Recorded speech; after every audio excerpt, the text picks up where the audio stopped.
أعوذ بالله من الشيطان الرجيم بسم الله الرحمن الرحيم إن الله وملائكته يصلون على النبي يا أيها الذين آمنوا صلوا عليه وسلموا تسليما اللهم صل على سيدنا ونبينا وشفينا ومولانا محمد وعلى آل محمد وبارک وسلم۔ محترم خواتین و حضرات، السلام علیکم۔ پیام صبح کے ساتھ ایک بار پھر حاضر میں ہوں آپ کا میزبان انیق احمد۔ خواتین و حضرات، آپ اور ہم جانتے ہیں کہ جمعہ اور ہفتہ 2 دن ہم نے رکھے ہوئے ہیں سوال و جواب کے لیے۔ ان 2 دنوں میں ہم کیا کرتے ہیں کہ ہم آپ کے سوالات جو ہمارے پاس آتے ہیں ان سوالات کو ایک ترتیب کے ساتھ اپنے عہد کے ایک جید مفتی صاحب کی خدمت پہ پیش کرتے ہیں اور ان سے حاصل کرتے ہیں اپنے لیے دینی رہنمائی قرآن و سنت کی روشنی میں۔ ہمارے وطن کے ایک جید مفتی صاحب تشریف لاتے ہیں اور ہمیں تعلیم کرتے ہیں، ہمیں سکھاتے ہیں، ہمارے ابہام دور کر دیتے ہیں، ذہنوں میں کوئی کنفیوژن باقی نہیں رہتا۔ ہمارا دین مکمل ہے، ہر مسئلے کا حل ہمارے دین کے پاس موجود ہے، بس کسی اہل نظر یا اہل ذکر کی خدمت میں حاضری ضروری ہوتی ہے۔ کچھ سوالات ہم پاکستان کے مختلف شہروں میں کھڑے ہو کر عوام الناس سے لیتے ہیں، ان سوالات کو بھی ہم رکھتے ہیں مفتی صاحب کی خدمت میں۔ آج کے ہمارے معزز مہمان محترم مفتی منیب الرحمان صاحب۔ مفتی منیب الرحمان صاحب سے کون واقف نہیں؟ ہمارے ملک کا ایک جانا مانا نام، ایک محبوب اور مقبول نام۔ مفتی صاحب تشریف لاتے ہیں اور ہمیشہ ہماری علمی کمی کو دور فرما دیتے ہیں۔ مفتی صاحب کو خوش آمدید کہتے ہیں۔ پروگرام کا آغاز اللہ تعالیٰ کے بابرکت نام سے، سورہ ممتحنہ اور آیت نمبر 8۔ اعوذ باللہ من الشیطان الرجیم بسم اللہ الرحمن الرحیم لا ينهاكم الله عن الذين لم يقاتلوكم في الدين ولم يخرجوكم من دياركم أن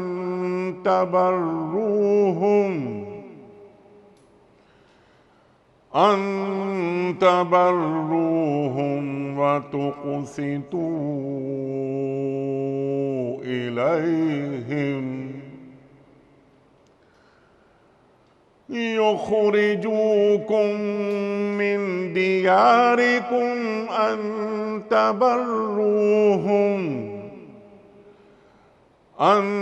تبروهم وتقسطوا إليهم إن الله يحب المقسطين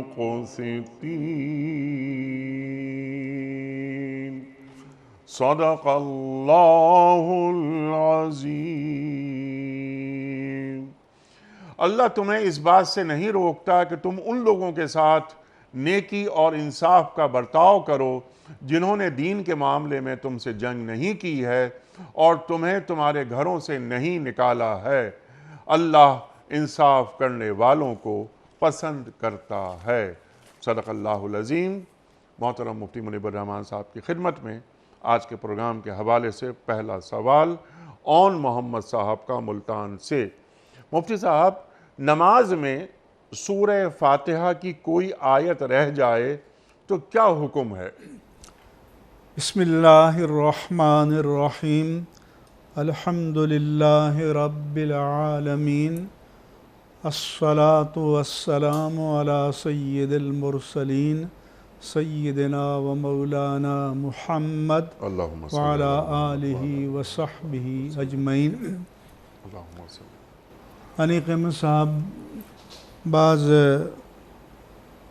فقہائے کرام نے یہ کہا ہے، لکھا ہے کہ اگر اکثر آیتیں پڑھ لی جائیں تو نماز ادا ہو جائے گی، ٹھیک، دہرانے کی ضرورت نہیں ہے۔ جیسے سورہ فاتحہ کی کل 7 آیتیں ہیں، ایاک نعبد و ایاک نستعین پر 4 آیتیں ہو جاتی ہیں جو اکثر ہیں، لیکن ہمارے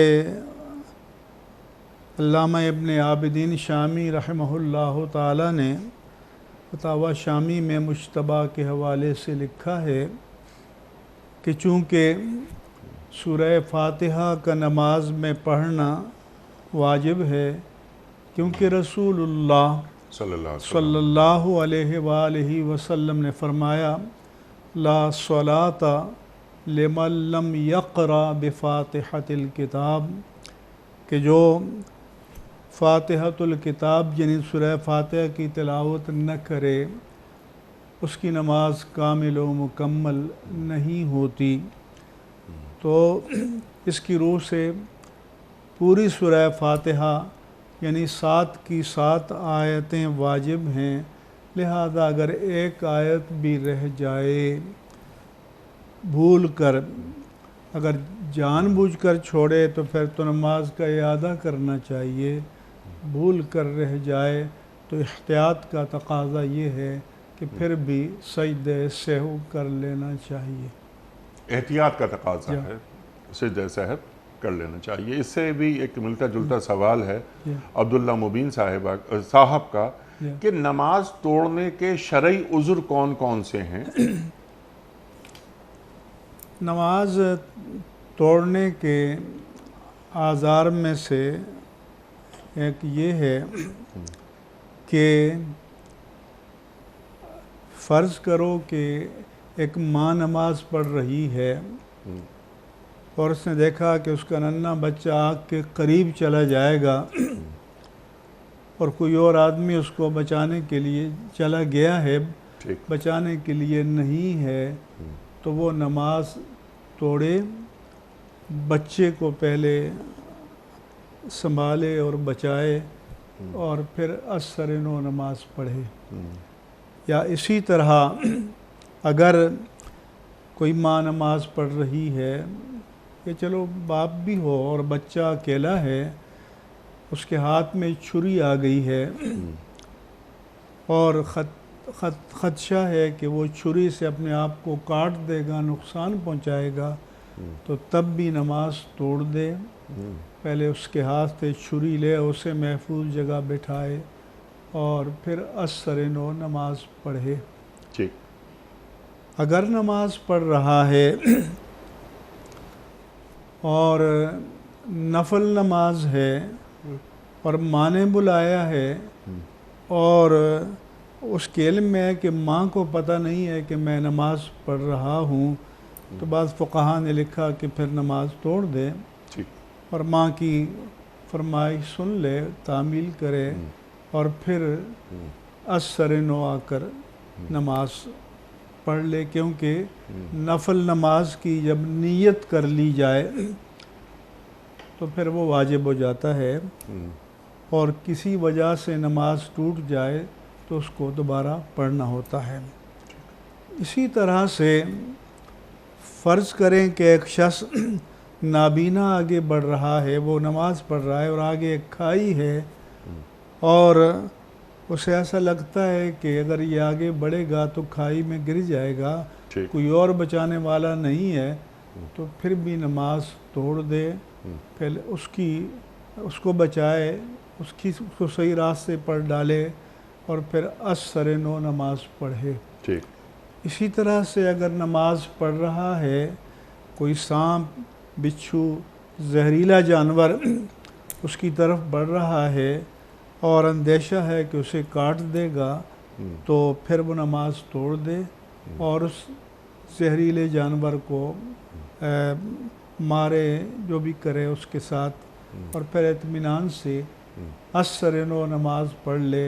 یا جنگل میں آ گیا، کسی درندے کے آنے کا خطرہ ہے، کسی ایسی چیز نماز پڑھ رہا ہے، تو تب بھی نماز توڑ سکتا ہے۔ یعنی اپنی جان یا کسی اور کی جان بچانے کا مسئلہ ہو تو پھر انسانی جان کے بچاؤ اور تحفظ کو ترجیح دے۔ یہاں لوگ تقابل کرتے ہیں کہ حقوق اللہ مقدم ہیں یا حقوق العباد، اور ان مثالوں کو پیش کر کے کہتے ہیں کہ دیکھیں حکم ہے کہ نماز توڑ دے تو حقوق العباد حقوق اللہ پر مقدم ہیں۔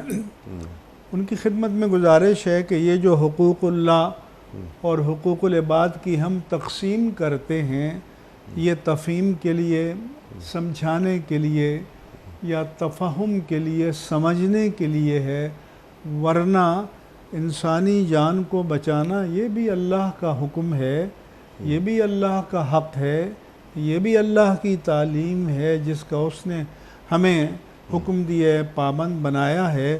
تو اس لیے حقوق اللہ اور حقوق العباد کا تقابل اس انداز سے نہیں کرنا چاہیے کہ ایک غیر اہم ہے دوسرا اہم ہے۔ ہاں، نماز توڑنے کے اعتبار سے اہمیت کا ہے کہ اگر فرض نماز پڑھ رہا ہے اور ماں نے بلایا ہے تو پھر نماز مکمل کرے اور پھر ماں کی خدمت میں حاضر ہو اور اس کا ان کی جو فرمائش ہے وہ سنے اور تعمیل کرے۔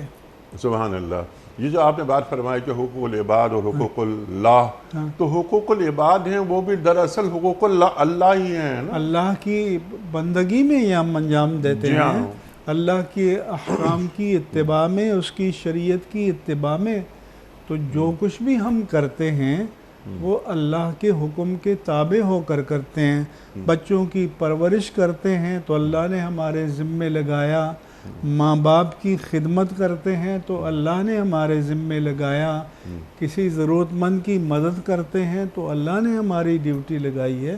اس لیے یہ دین کا جو بندگی ہے وہ پوری زندگی کو اللہ کی بندگی کے سانچے میں ڈھالنے کا نام ہے۔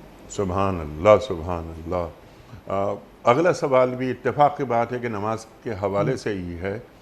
غلام جیلانی صاحب ہیں بھاولپور سے، ان کا سوال یہ ہے کہ اگر ایک شخص تنہا فرض نماز پڑھ چکا ہو تو کیا وہ جماعت کے ساتھ دوبارہ پڑھ سکتا ہے؟ جب ایک تو یہ ہے کہ اگر ایک بار فرض نماز پڑھ چکا ہے تو حضور نے فرمایا کہ لا تصلوا صلاتین فی یوم یا لا تصلی صلاتین فی یوم، کہ ایک دن میں ایک وقت کی نماز 2 مرتبہ نہ پڑھی جائے۔ لہٰذا ایک مرتبہ فرض نماز پڑھ لی ہے وہ کافی ہے، مزید اگر نفل کا وقت ہے تو آپ نفل پڑھ سکتے ہیں۔ بعض حضرات یہ کہتے ہیں کہ حضرت معاذ حضور کی اقتداء میں نماز پڑھتے تھے اور پھر جا کر اپنے قبیلے میں ان کو نماز پڑھاتے تھے۔ اس کے تحت امام شافعی نے رحمہ اللہ نے یہ کہا کہ ایک آدمی اپنی فرض نماز پڑھ چکا ہو تو اور پھر دوبارہ وہ نفل نماز پڑھے اور کوئی فرض والا اس کی اقتداء کرے تو اس کی نماز ہو جائے گی، لیکن امام مالک، امام احمد بن حنبل اور امام ابو حنیفہ رحمہم اللہ تعالی اجمعین کا موقف یہ ہے کہ نفل پڑھنے والے کے پیچھے فرض پڑھنے والے کی نماز ادا نہیں ہوتی، کیونکہ فرض کا درجہ اعلیٰ ہے اور نفل کا درجہ اس سے کم تر ہے۔ اسی طرح سے ایک اس کے جواب میں بتایا کہ جیسے غزوہ خندق کے موقع پر جو صلاۃ الخوف کا حکم آیا ہے اور وہاں دشمن کا اتنا خطرہ تھا کہ مسلمان یہ رسک یا نہیں لے سکتے تھے یا خطرہ مول نہیں لے سکتے تھے کہ سب کے سب آ کر اللہ کے پیارے رسول صلی اللہ علیہ وسلم کی اقتداء میں نماز پڑھیں، تو حضور نے یہ فرمایا کہ نماز کی نیت کی اور آدھے لوگ آ کر آپ کی اقتداء میں نماز پڑھیں، ایک رکعت آپ کی اقتداء میں پڑھ کر وہ مورچے پر چلے جائیں اور دوسری رکعت میں دوسرے آ کر شامل ہو جائیں.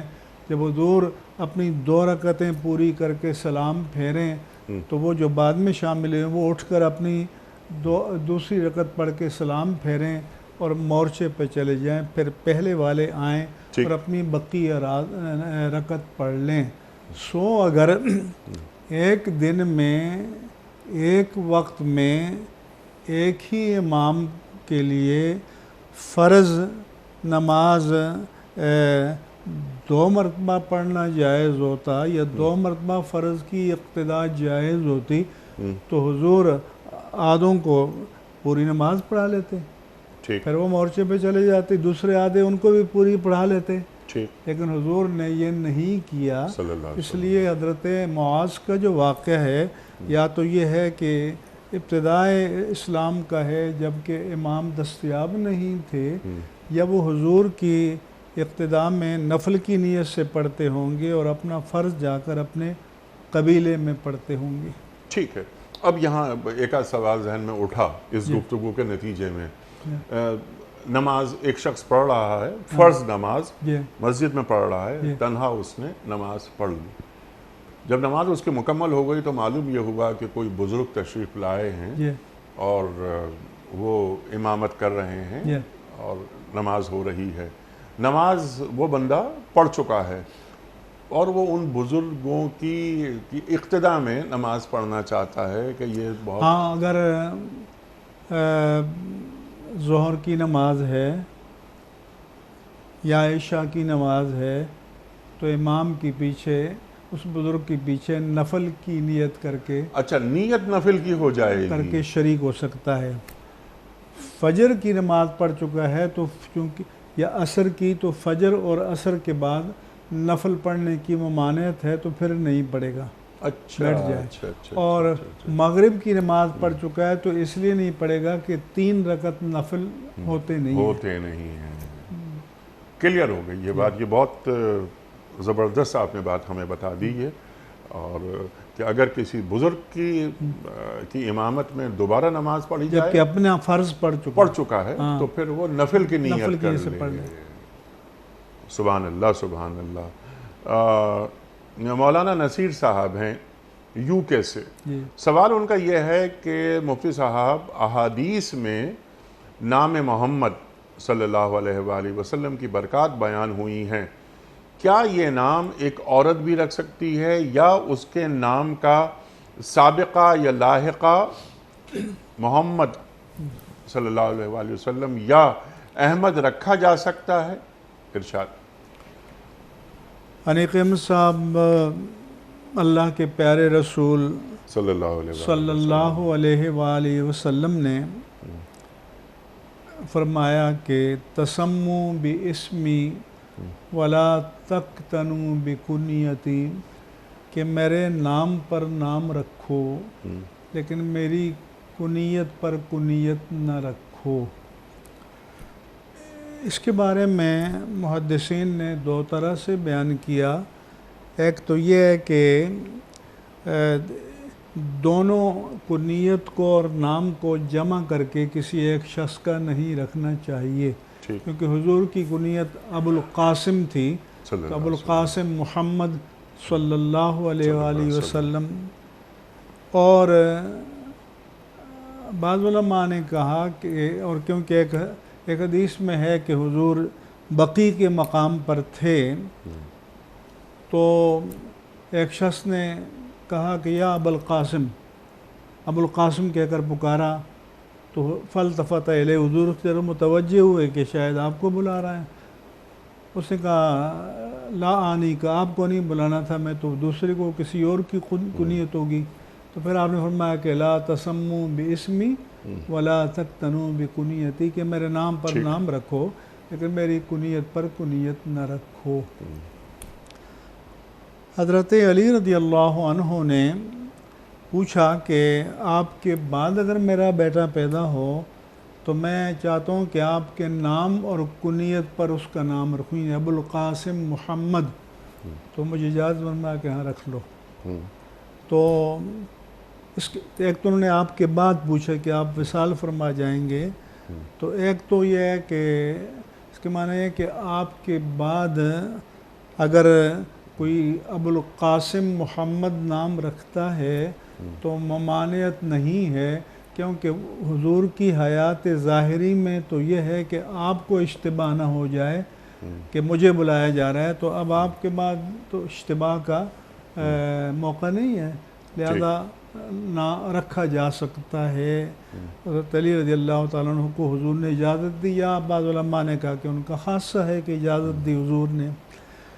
دوسرا مسئلہ یہ کہ یہ ہمارے ہاں یہ شعار ہے کہ محمد احمد، محمد رشید، غلام محمد، غلام احمد، یعنی اللہ کے پیارے رسول صلی اللہ علیہ وآلہ وسلم کے اسماء گرامی کو نام کا جز بنا لیتے ہیں، سابقہ یا لاحقہ بنا کر، لیکن عربوں میں یہ رواج نہیں رہا۔ عرب جب نام رکھتے تھے تو محمد ہی رکھتے تھے، بلکہ ایک حدیث میں ہے کہ محمد بن ابی طلحہ بیان کرتے ہیں کہ میں موجود تھا اور کوئی شخص کسی محمد نامی کو برا بھلا کہہ رہا تھا، تو حضور نے مجھے، حضرت عمر فاروق رضی اللہ عنہ نے مجھے کہا کہ تمہاری وجہ سے حضور کے نام لے کر برا بھلا کہا جا رہا ہے، تم اپنا نام بدل دو، عبد الرحمن رکھ لو۔ تو محمد بن ابی طلحہ نے کہا کہ میں تو یہ نام نہیں بدلوں گا، یہ اللہ کے رسول نے رکھا ہے میرا نام۔ تو انہوں نے کہا جب اللہ کے رسول نے آپ کا نام محمد رکھا ہے تو مجھے یہ اختیار نہیں ہے بدلنے کا۔ تو الغرض کئی صحابہ جن کا نام محمدون کے نام سے، کہ ان کا نام محمد تھا لیکن براہ راست نام تھا محمد، جیسے محمد بن ابی بکر، محمد بن سلمہ، محمد بن ابی طلحہ وغیرہ، ان کے نام ہوتے تھے غلام محمد اور غلام احمد، یا اس طرح کے سابقہ لاحقہ کے ساتھ نہیں ہوتے تھے، بلکہ یہ نام ہی ان کا نام قرار پاتا تھا۔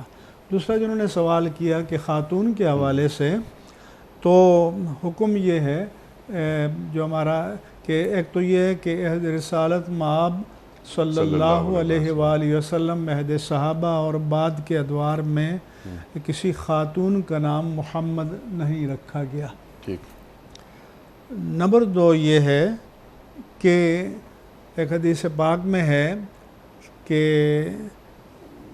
جب کسی کے ہاں بیٹا پیدا ہو تو مردوں والے نام رکھو، بیٹا پیدا ہو اور پیدا ہونے کے بعد فوت ہو جائے تو فرمایا کہ اس کی تدفین سے پہلے اس کا نام رکھو، مرد ہے، لڑکا ہے، مذکر ہے تو مردوں والا نام، مؤنث ہے تو لڑکیوں والا نام، اور اگر اس کی جنس کا پتہ نہیں چل رہا تو ایسا نام رکھو جو مرد عورت دونوں کے لیے ہوتا ہے۔ جیسے ہمارے اردو میں آپ کو پتہ ہے کہ شہناز لڑکوں کا بھی ہوتا ہے، لڑکیوں کا بھی ہوتا ہے، نسیم اور شمیم لڑکوں کا بھی ہوتا ہے، لڑکیوں کا بھی ہوتا ہے، لیکن ویسے عورت کا نام مذکر نہیں رکھنا چاہیے، یہ حکم ہے۔ اور انہوں نے کہا جی محمد فاطمہ اور محمد عائشہ تو یہ امت میں کبھی رائج نہیں رہا، البتہ ہمارے خطے میں پہلے کمی ہوتا تھا محمدی بیگم یا احمدی بیگم یا محمدی بی بی، لیکن آج کل یہ شعار بھی رہا نہیں ہے۔ ٹھیک ہے، لیکن ایک سوال ان کا یہ بھی ہے کہ سابقہ یا لاحقہ، ہاں تو اس میں اگر ہم عورت کے ساتھ نہیں ہے، عورتوں کے ساتھ نہیں، اچھا محمد کے ساتھ احمد بھی سوال میں موجود ہے۔ ہاں یہ محمد احمد ملا کر رکھ سکتے ہیں، مرد کا نہیں، خاتون کی بات ہو رہی ہے۔ جیسے ہم دیکھتے ہیں سلمہ احمد، شہلا احمد، سارہ احمد، یہ نہیں، وہ اصل میں ہمارے ہاں مغرب سے ہم متاثر ہیں، تو وہ شادی کے بعد جو ہے شوہر کا نام ساتھ جوڑ دیا جاتا ہے، جس کی اجازت دین دیتا ہے۔ اب اصل میں یہ اس کے نام کا جز تو نہیں ہوتا، یہ مسز کہہ کر بنا دیا جاتا ہے، ورنہ عرب میں اب بھی یہ کلچر نہیں ہے جو ہمارے ہاں ہے کہ مسز فلاں، عرب میں اب بھی ولدیت کے ساتھ نام لیا جاتا ٹھیک ہے۔ ہے مفتی صاحب، وہ تو عرب کلچر میں یہ ہو رہا ہے، لیکن ہمارے کلچر میں ہم یہ دیکھتے ہیں ہماری خواتین بہت ساری، آپ نے بھی دیکھی، ہم نے بھی دیکھی، ان کے نام رضیہ احمد، جز نہیں سلمہ احمد نہیں بنانا چاہیے، جز نہیں بنانا چاہیے۔ اچھا اچھا، احمد پہ بھی اطلاق وہی ہوگا جیسے محمد پہ ہوا؟ یہ بھی حضور کا نام ہے نا؟ نہیں، یہی دونوں، یعنی اس پہ، یعنی جو محمد نام کی فضیلت ہے اور جو مقام ہے وہی احمد کا بھی ہے۔ محمد کی فضیلت تو آئی ہے، ٹھیک، احمد کی الگ سے نہیں آئی۔ الگ سے نہیں آئی، لیکن خواتین اپنے نام کا فرمایا کہ جز نہ بنائیں، احمد جس کے 3 بیٹے ہوں تو ایک کا نام اگر اس نے محمد نہیں رکھا تو جہالت کی۔ حدیث میں فرمایا کہ جس نے اپنے بیٹے کا نام محمد رکھا تو وہ اور اس کا باپ جنت میں جائیں گے۔ ایک حدیث میں ہے کہ جس نے اپنے بیٹے کا نام جہاں محمد ہوگا وہ نشو و نما پائے گا، اس کے رزق میں برکت ہوگی، قرب جوار میں برکت ہوگی۔ تو محمد کے بارے میں فضائل آئے ہیں، لیکن قرآن کریم میں حضور کا نام احمد آیا ہے کہ مبشرم رسول یأتی من بعد اسمہ احمد، عیسیٰ علیہ السلام کے بارے میں۔ جی ہاں بالکل۔ محمد طیب صاحب کا سوال ہے اسلام آباد سے کہ جب مسلمان کے ہاں بچہ پیدا ہو جائے تو دائیں کان میں آذان اور بائیں کان میں اقامت کہنے کا حکم ہے، کیا یہ محض برکت کے لیے ہے یا اس کے پیچھے کوئی دینی حکمت کار فرما ہے؟ ایسا ہے کہ چونکہ رسول اللہ صلی اللہ علیہ وآلہ وسلم نے تعلیم فرمایا ہے تو اتباع سنت میں برکت ہی برکت ہے، تو برکت میں تو کسی کو کوئی شک و شبہ نہیں ہونا چاہیے۔ ٹھیک، لیکن جب ہم غور کرتے ہیں تو جب بچہ دنیا میں آتا ہے تو اس کے جو لوہے دماغ ہے یا لوہے قلب ہے وہ ابھی دنیا کی آوازوں سے مانوس نہیں ہوئی، تو شاید دین کی حکمت یہ ہو کہ اس کی لوہے قلب پر اور لوہے دماغ پر جو پہلی آواز ٹکرائے وہ اللہ کی کبریائی کی ہو، اس کی توحید کی ہو، اس کے حبیب مکرم صلی اللہ علیہ وآلہ وسلم کی رسالت کی شہادت کی ہو، توحید کی شہادت کی ہو، صلاۃ و فلاح کی ہو، اور شاید اس کا کوئی روحانی اثر باقی رہتا ہوگا، کیونکہ قرآن کریم میں یہ فرمایا کہ عالم ارواح میں اللہ تبارک و تعالیٰ نے اپنے تمام بندوں کی جنہوں نے باری باری اس دنیا میں آنا تھا ان کی روحوں کو جمع کیا اور میثاق لیا، عہد لیا، جس کو میثاق الست بھی کہتے ہیں کہ الستُ بربکم، کیا میں تمہارا رب نہیں ہوں؟ قالوا بلا، تو سب نے اقرار کیا کہ جی ہاں یقیناً اے اللہ تو ہمارا رب ہے۔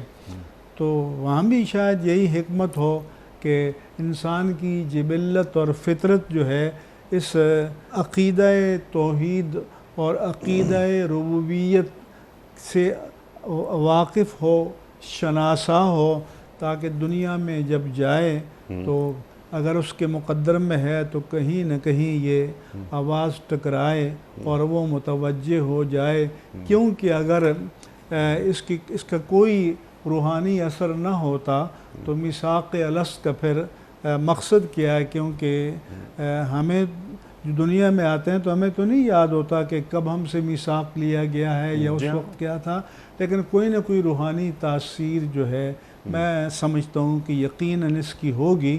اور ہمارے عربی میں کہتے ہیں کہ فعل الحکیم لا یخلو عن الحکمہ، حکیم کا فعل حکمت سے خالی نہیں ہوتا، تو اللہ تو بڑا حکیم ہے، تو حکمت ضرور ہوگی اس میں۔ سبحان اللہ سبحان اللہ۔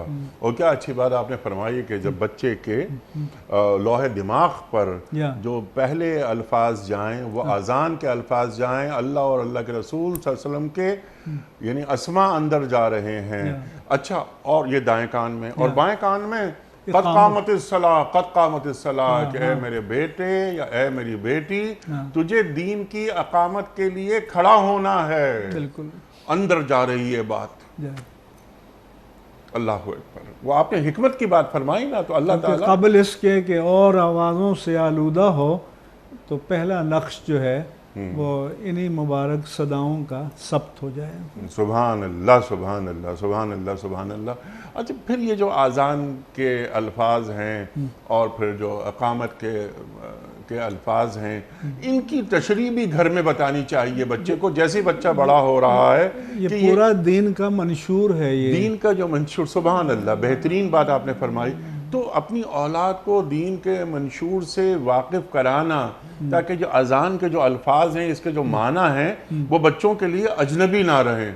اسی لیے وہ کچھ عرصہ پیشتر ہمارے سامنے سوال آیا تھا نا، ایمان مجمل اور ایمان مفصل اور 6 کلمات، تو اس میں ہم نے یہی کہا تھا کہ یہ اس میں معنویت بہت ہے، مقصدیت بہت ہے، تو اس کو سنت سمجھ کر تو نہیں ہے کہ حضور نے فرمایا، لیکن فی نفس ہی یہ ان کی معنی کو سمجھ کر کوئی پڑھے، یاد کرے، تو بہت ہی جامع یہ کلمات ہیں۔ سبحان اللہ سبحان اللہ۔ ابھی پچھلے کسی سوال کے جواب میں آپ نے فرمایا تھا کہ سورہ فاتحہ کے بغیر کوئی نماز نہیں ہوتی۔ یہ اللہ کے رسول فرما رہے ہیں صلی اللہ علیہ وآلہ وسلم۔ جس طرح کلمے کی بات ہوئی، جس طرح اذان کی بات ہوئی، اب ذرا نماز پر سورہ فاتحہ کے بغیر کوئی نماز نہیں ہو سکتی، تو الحمد سے لے کے وللضالین تک ہم پڑھتے ہیں، روزانہ پڑھتے ہیں، ہر نماز میں پڑھتے ہیں، ہمیں معنی معلوم ہے۔ سورہ فاتحہ کو فاتحہ کے معنی کھولنے والی، اس کو اللہ تعالیٰ نے قرآن کریم کا گیٹ وے بنایا، باب القرآن بنایا، کہ جو قرآن کی دنیا میں داخل ہو تو اس کی پہلی ملاقات سورہ فاتحہ سے ہو جائے۔ پھر سورہ فاتحہ کو اتنا جامع بنایا کہ دین کی ساری تعلیمات اس میں آ جاتی ہیں۔ پھر حدیث پاک میں اس سورہ فاتحہ کو صلاۃ سے تعبیر کیا کہ نبی کریم صلی اللہ علیہ وآلہ وسلم نے فرمایا کہ قسمت الصلاۃ بینی و بین عبدی، حدیث قدسی کے طور پر، کہ اللہ فرماتا ہے کہ میں نے اپنی نماز کو اپنے اور اپنے بندے کے درمیان تقسیم کر دیا ہے۔ اب نماز میں کیا ہے کہ اذا یقول العبد الحمد للہ رب العالمین، تو اللہ کی طرف سے جواب آتا ہے کہ حمدنی عبدی۔ اذا یقول العبد الرحمن الرحیم، تو اللہ فرماتا ہے کہ اثنا علی عبدی، میرے بندے نے میری تعریف کی، میرے بندے نے میری ثنا بیان کی۔ اور پھر مالک یوم الدین، پھر ایاک نعبد و ایاک، ہر آیت پر ایک جواب آتا ہے۔ تو گویا اس بیان فاتحہ کا ہو رہا ہے اور قسمت الصلاۃ آ رہا ہے۔ اس کا مطلب ہے کہ نماز کی روح جو ہے وہ فاتحہ میں ہے، اور نماز کا یا بندگی کا پورا منشور اللہ تعالیٰ نے فاتحہ میں بتا دیا۔ اسے قرآن کا دیباچہ بنا دیا، قرآن کا پیش لفظ بنا دیا، کہ جو کچھ قرآن کی 6236 آیات میں پھیلا دی گئی ہیں تعلیمات، ان کو سمرائز کر کے اجمالاً اللہ نے سورہ فاتحہ میں بیان کر دیا۔ سبحان اللہ سبحان اللہ سبحان اللہ سبحان اللہ۔ تو سورہ فاتحہ کو ترجمے کے ساتھ، کیونکہ ترجمے کے ساتھ، تفسیر کے ساتھ، تفسیر کے ساتھ، جو آپ نے تفسیر کی بات فرمائی کہ تفسیر کے ساتھ پڑھنا، اللہ اکبر۔ چھوٹی سی ایک بات آپ کی اجازت سے، ایک بات ضمن عرض کر دوں کہ جو آپ نے فرمایا تھا سلمہ احمد وغیرہ، کہ کوئی رکھ ہی لیتا ہے تو اس پر کوئی فتویٰ صادر نہیں کریں گے ہم کہ بھئی یہ کوئی شریعت خلاف ورزی ہو گئی ہے. جی بالکل، یعنی کہ خواتین یعنی اگر انہوں نے اپنے نام کے ساتھ احمد لگایا تو وہ اس میں کوئی قباحت نہیں ہے. ہاں، یعنی اس پر کوئی ایسا فتویٰ یا حکم نہیں لگائیں گے، مگر جو چیز ہمیں اپنے اسلاف سے اور قرن اول سے نقل نہیں ہوئی تو اس کو نہیں، یعنی اس کی سند ہمیں نہیں مل رہی. افضلیت کی بات کی. ٹھیک ہے بالکل. لیکن یہ جو بات ابھی ہم کر رہے تھے، یہ بات کہ سورہ فاتحہ کا ترجمہ، پھر آپ نے کیا اچھی بات فرمائی کہ تفسیر بھی آنی چاہیے. مفتی صاحب آدم علیہ السلام سے لے کر عیسیٰ علیہ السلام تک جو بھی نبی تشریف لائے، انہوں نے کیا کہ اللہ کی حمدی کی، توحید کا پیغام دیا، توحید کا تعارف کرایا. لیکن ایک حمد باقی تھی ابھی اللہ کی، جو محمد مصطفیٰ کے ذریعے ہونے والی تھی. وَلَقَدْ آتَيْنَاكَ سَبًّا مِّنَ الْمَثَانِي، تو اس کو سب المثانی بھی اسی لیے کہا گیا ہے کہ آیتیں تو 7 ہیں، اور یہ حمد باری تعالیٰ میں جامع ترین صورت ہے. تو اس لیے اس کو ایک صحابہ کرام کہیں جا رہے تھے تو ایک جگہ ایک قبیلے سے گزر ہوا، تو انہوں نے کوئی مہمان نوازی کے لیے کہا، تو انہوں نے کوئی مہمان نوازی نہیں کی اور وہ آگے نکل گئے. اور کچھ دیر بعد ان کو پیچھے نے کسی سے آواز کی کسی نے کہ ان کے ریوڑ میں سے کسی بکری کو کسی زہریلی چیز نے ڈس لیا ہے. تو پوچھا کہ تمہارے پاس کوئی اس کا دم، عربی میں رقیہ کہتے ہیں. تو انہوں نے کہا کہ ہاں ہے، لیکن ہم تم سے کوئی اس کا صلہ لیں گے. تو انہوں نے کہا ٹھیک ہے. تو انہوں نے سورہ فاتحہ، حضرت ابو سعید خدری رضی اللہ عنہ کی روایت ہے، سورہ فاتحہ پڑھ کر دم کیا اور وہ ٹھیک ہو گئی. تو انہوں نے کچھ بکریاں ان کو دیں.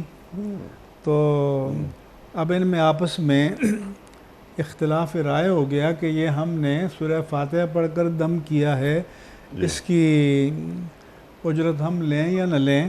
تو جب جا کے اللہ کے رسول صلی اللہ علیہ وسلم کے سامنے بیان کیا تو آپ نے فرمایا کہ ان حق ما اخذتم علیہ اجرا کتاب اللہ، کہ تم جس چیز پر کوئی انعام یا صلہ لو ان میں سے سب سے افضل اللہ کی کتاب ہے. اور وجعل لی سہمن، میرا بھی حصہ اس میں رکھ لو، تاکہ ان کو لینے میں صحابہ کرام کو تردد نہ ہو. تو گویا صحابی نے اس کو، اس لیے اس کو سورۃ الشافیہ بھی کہتے ہیں، کہ اس کو پڑھ کر دم کر دیں تو اللہ تعالیٰ اس کی برکت سے شفا، سورہ شفا بھی کہتے ہیں. ہاں، سورۃ الشفا بھی کہتے ہیں، شافیہ بھی کہتے ہیں، سبحان اللہ، سورۃ الدعا بھی کہتے ہیں، کیونکہ اس میں ہمیں دعا کا سلیقہ بتایا گیا ہے کہ جیسے ہم کسی کو کچھ اپنی اپلیکیشن ڈالتے ہیں تو پہلے اس کے کچھ ٹائٹل، القاب، آداب لکھتے ہیں، پھر اپنا مدعا بیان کرتے ہیں. تو پہلے الحمدللہ رب العالمین الرحمن الرحیم مالک یوم الدین ایاک نعبد و ایاک نستعین. تو پہلے اللہ کی ثنا، اس کی حمد، اس کی قدرت کا اقرار کرنے کے بعد، بندگی کا نذرانہ پیش کرنے کے بعد پھر دعا کی طرف آتے ہیں کہ اہدنا الصراط المستقیم. تو گویا ہمیں سکھایا گیا کہ ہمیں اللہ سے دعا مانگنی ہو تو اس کا آغاز الحمدللہ سے کرو، پھر درود پاک پڑھو، پھر اللہ تعالیٰ سے دعا مانگو. اچھا مفتی صاحب، ایک بات اور ہم بس آپ سے سیکھ لیں، تو ایاک نعبد و ایاک نستعین، تو یہاں پر نعبد اور نستعین یعنی یہ کہ ہم تیری عبادت کرتے ہیں. جہاں حدیث پاک میں آیا کہ جب بندہ اس آیت پہ آتا ہے تو اللہ فرماتا ہے کہ ھذا بینی و بین عبدک، یہ میرے اور میرے بندے کے درمیان مشترک ہے کہ عبادت میرے لیے ہے اور استعانت بندے کے لیے ہے. البتہ یہاں جیسا کہ آپ نے سوال کیا کہ بندہ تو ایک ہے جو نماز پڑھ رہا ہے، اور صیغہ جمع کا ہم پڑھ رہے ہیں کہ ایاک نعبد و ایاک نستعین، کہ ہم تیری عبادت کرتے ہیں، ہم تجھ سے مدد مانگتے ہیں. تو ایک تو یہ ہے کہ بندے کی نیت ہونی چاہیے کہ جب ہم جماعت میں سب ہوتے ہیں یا اور بھی لوگ پڑھتے ہیں تو ہو سکتا ہے کوئی اللہ کا مقبول بندہ ہو تو اس کی برکت سے اجتماعیت اختیار کرنی چاہیے. اور ایک یہ بھی ہے کہ میں مثال کے طور پر بتایا کرتا ہوں کہ جب ہم کہیں فرض کرو کہ فروٹ لینے جاتے ہیں، کنوں کی پیٹی ہے، آم کی پیٹی ہے، ہم اس کو کھول کے ٹٹولتے ہیں کہ بھئی یہ دو تین دانے ذرا داغی ہیں، ان کو نکال دو، بدل دو. تو کہتا نہیں آپ کو لینی ہے تو پوری لے لو اور نہیں ہے تو چھوڑ دو. پھر بندہ وہ دو تین داغی دانے بھی لے لیتا ہے کیونکہ اس کو پوری پیٹی لینی ہے. تو اس کا مطلب یہ ہے کہ اگر ہم اچھے مال کی خاطر کچھ ناقص بھی قبول کر لیتے ہیں تو ہم اپنی دعا کو دوسروں کی دعا میں شامل کر کے پیش کریں تاکہ جو اس کے اچھے اور پیارے بندے ہیں تو ان کی برکت سے ہمارا کھوٹا بھی اللہ کی بارگاہ میں قبول ہو جائے. سبحان اللہ سبحان اللہ. مفتی صاحب کچھ ویڈیو کوئسچنز آپ کی خدمت میں. پہلا سوال مفتی صاحب کے لیے. السلام علیکم مفتی صاحب، میرا سوال یہ ہے کہ ایک شخص کے اوپر قرض تھا، قرض خواہ نے وہ معاف کر دیا تھا مگر اب وہ دوبارہ مطالبہ کر رہا ہے، اس کے بارے میں کیا حکم؟ ایک تو میرے عزیز آج کل کی دنیا میں مسئلہ یہ ہے کہ پہلی بات تو یہ ہے کہ قرض معاف کرنا بہت بڑی نیکی ہے اور بہت بڑی سعادت کی بات ہے. اور کسی نے قرض معاف کیا ہے تو اسے اپنے عہد پر، قول پر، قرار پر قائم رہنا چاہیے. دنیاوی معیارات کے اعتبار سے ظاہر ہے کہ ایک آدمی نے اگر ہم اور آپ بیٹھے ہیں، میں نے آپ سے قرض لیا، آپ نے مجھے کہا معاف کر دیا، لیکن بعد میں مطالبہ کرتا ہے تو اگر ہمارے پاس کوئی ثبوت نہیں ہے، شہادت نہیں ہے، دستاویز نہیں ہے تو قانون اس کو تسلیم نہیں کرتا. تو یہ تو قانونی معیار ہے کہ قانون میں کسی چیز کے لیے کوئی گواہی، کوئی شہادت، کوئی دستاویز، کوئی ثبوت چاہیے. یہی وجہ ہے کہ اللہ تعالیٰ نے قرآن کریم میں فرمایا اذا تداینتم بدین الی اجل مسمی فاکتبوہ، کہ جب تم قرض کے لین دین کا معاملہ کرو ایک مقررہ مدت تک تو اس کا معاہدہ لکھ لو. آگے یہ قرآن کی طویل ترین آیت ہے، اس میں احکام بیان کیے گئے ہیں. تو لیکن ظاہر ہے کہ اگر کسی نے معاف کیا ہے اور اس پر قول پر قائم نہیں رہتا تو آپ سے مطالبہ کرے گا، مطالبہ کر سکتا ہے اور پھر آپ کو دینا پڑے گا، الا یہ کہ وہ اللہ کے سامنے اپنے آپ کو جواب دہ سمجھے، اللہ کی رضا کے لیے معاف کر دیا ہے تو اسے اپنے قول پر، قرار پر، عہد پر، میثاق پر، وعدے پر قائم رہنا چاہیے. لیکن اس کے باوجود وہ اپنے قرض کا مطالبہ کر سکتا ہے. ظاہر ہے کہ اگر وعدے سے پھر جاتا ہے تو کرے گا. وعدے سے پھر جاتا ہے تو کرے گا. یعنی یہ بات جب اسے معاف کر دیا تھا اپنا قرض تو یہ بات، یہ فائل بند نہیں ہو گئی تھی. اب فارغ کا یہ ہے نا کہ وہ اگر کہے گا میں نے نہیں معاف کیا تو یعنی وہ دوبارہ وہ فائل کھول رہے ہیں وہ کہ جب میں نے معاف کیا تھا وہ غلطی مجھ سے ہو گئی تھی، میں نے آپ کو 1 لاکھ روپے دیے تھے، میں نے معاف کر دیے تھے، اب میں معاف نہیں کر رہا، مجھے میرے 1 لاکھ واپس اگر اس کے پاس کوئی دستاویز ہے تو ثبوت کے طور پر پیش کرے گا نا. نہیں، دستاویز کا معاملہ ہی نہیں ہے یہاں. لیکن ایک اللہ اور بندے کے معاملے میں تو یہ ہے کہ وہ اپنے وعدے پر کھڑا ہو، اپنے وعدے پر کھڑا ہو. ہاں، کیونکہ اگر ہم کسی اور بات کا بھی وعدہ کریں اور وعدے سے پھر جائیں تو اس کا اخروی مواخذہ تو ہے لیکن شرعی کو سزا اس کی لیے مقرر تو نہیں کی ہوئی نا. ٹھیک ہے، یعنی دنیاوی طور پر کوئی سزا نہیں ہے لیکن اپنی بات سے پھر جانا. اوفوا بالعہد ان العہد کان مسئولا، اور والذین ہم لاماناتہم وعہدہم راعون، وہ تو حکم ہے. اللہ اکبر. والموفون بعہدہم اذا عاہدوا، اپنے وعدے کو پورا کرنے والے ہیں جب کہ وہ وعدہ کریں. سبحان اللہ. مومن کی شان ہے، مومن کی صفت ہے، اور وعدے سے پھر جانا یہ نفاق کی علامت ہے. تو یہ اس پر ایک طرح سے وعید ہے اللہ کے رسول کی طرف سے۔ اللہ اکبر۔ اگلا سوال میرا خیال ہے کہ یہ آخری سوال ہوگا آج کے پروگرام کا، مفتی صاحب کی خدمت۔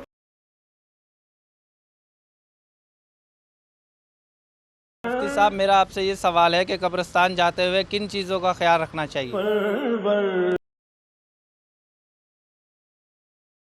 قبرستان جاتے ہوئے کن چیزوں کا خیال رکھنا چاہیے؟ سوال بہت سیدھا سادہ ہے لیکن بہت اہم ہے۔ جی ہاں، پچھلے سوال کے حوالے سے یہ عرض کروں کہ اگر اس نے قسم کھا کر قرض کی معافی کا وعدہ کیا ہے اچھا، تو قسم توڑنے کا تو کفارہ ہے، ٹھیک ہے، لیکن مجرد وعدہ ہے تو اس پر پھر کوئی کفارہ دنیاوی اعتبار سے نہیں ہے۔ ٹھیک ہے۔ یہ جو انہوں نے فرمایا ہے کہ جب ہم قبرستان جائیں تو پہلی بات تو یہ ہے کہ ہم کسی قبر پر پاؤں نہ رکھیں، ٹھیک، اگر جو راستہ قبرستان کے درمیان ہے چلنے والوں کے لیے اس راستے پر چلیں، کسی قبر پر ہم نہ بیٹھیں، کسی قبر پر کوئی موم بتی آگ چراغ نہ جلائیں، روشنی کے لیے الگ راستے میں کہیں روشنی کا انتظام کرنا ہو تو کر سکتے ہیں،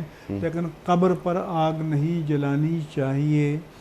پھر اگر ہم قبرستان گئے ہیں اور فاتحہ پڑھنا چاہتے ہیں تو اپنے جس عزیز بزرگ دوست کی فاتحہ پڑھنا چاہتے ہیں اس کی قبر کے سامنے، سرہانے کے سامنے قبلے کی جانب پیٹھ کر کے کھڑے ہو جائیں اور سورہ فاتحہ قل شریف کو یا آیات پڑھ کر اس کو ایصال ثواب کریں، اور ساتھ یہ بھی دعا کریں کہ اے اللہ تو ان کا ثواب اس ہمارے صاحب قبر بزرگ عزیز دوست جو بھی اس کو عطا فرما، اور اس قبرستان میں جتنے مومنین مومنات مدفون ہیں ان سب کو اس کا اجر و ثواب عطا فرما۔ اللہ اور اکبر۔ دوسرا ادب یہ ہے کہ جب داخل ہوں تو السلام علیکم یا اہل القبور من المؤمنین والمسلمین انتم لنا سلف وَإِنَّا إِنْ شَاءَ اللَّهُ بِكُمْ لَلَاحِقُونَ،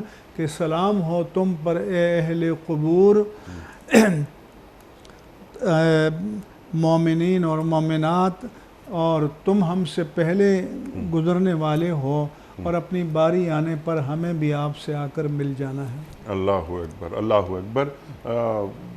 اب یہاں پر بہت سارے سوالات ہیں لیکن وقت مکمل ہو رہا ہے ہمارے پروگرام کا۔ صرف ایک چھوٹا سا سوال آپ کی خدمت میں کہ قبرستان میں یہ تمام آداب جو آپ نے بیان فرمائے ہیں، یہ قبرستان کے آداب خواتین پر بھی لاگو ہیں؟ دیکھیں، خواتین کو تو ہمارے فقہاء نے لکھا ہے کہ قبرستان نہ جائیں۔ شروع میں تو حضور نے منع کیا تھا، پھر فرمایا صلی اللہ علیہ وسلم کہ كنت نہیتکم عن زیارت القبور الا فزوروها، شروع میں سب کو منع کیا تھا، پھر فرمایا کہ اب تم جایا کرو، فإنها تزہد الدنیا وتذکر الآخرہ، کیونکہ جب ہم قبرستان جاتے ہیں تو دنیا کی ناپائیداری کا احساس ہوتا ہے اور آخرت کی یاد تازہ ہوتی ہے۔ اور خواتین کے لیے بہتر یہ ہے کہ گھر پر جو کچھ پڑھ کر ایصال ثواب کریں، قبرستان نہ جائیں، کیونکہ وہاں ظاہر ہے کہ دوسرے مردوں کا سامنا کرنا ہوتا ہے، اور بعض خواتین بے قابو ہو جاتی ہیں، رونا دھونا کرتی ہیں، بعض بے پردہ ہوتی ہیں، تو اس سے احتراز بہتر ہے خواتین۔ احتراز بہتر ہے۔ مفتی صاحب آپ کا بڑا ممنون، بڑا شکر گزار، آپ تشریف لائے۔ خواتین و حضرات، ہمارے علماء اللہ انہیں سلامت رکھے تشریف لاتے ہیں اور ہماری جو علمی کمی ہوتی ہے اس کو دور کر دیتے ہیں، اور جو کنفیوژنز ہوتے ہیں ہمارے ذہنوں میں، ابہام جو ہوتے ہیں وہ دور ہو جاتے ہیں۔ جمعہ اور ہفتہ 2 دن ہم نے رکھے ہی اس کام کے لیے ہیں۔ آپ کے سوالات ہوتے ہیں، کچھ ہمارے سوالات ہوتے ہیں، رکھے جاتے ہیں مفتی صاحب کی خدمت میں، اور مفتی صاحب ہمیں شافی جوابات قرآن و سنت کی روشنی میں عطا فرماتے ہیں۔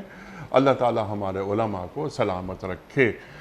اختتام ہوتا ہے پیام صبح کا روزانہ ایک قول پر، اور وہ قول ہوتا ہے صاحب نہج البلاغہ امیر المومنین حضرت علی مرتضیٰ کرم اللہ وجہہ کا۔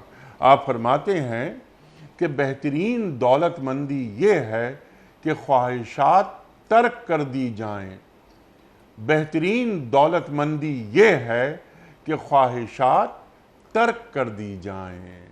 سبحان اللہ سبحان اللہ۔ اپنے میزبان انیق احمد کو کل تک کے لیے اجازت دیجیے۔ خدا حافظ۔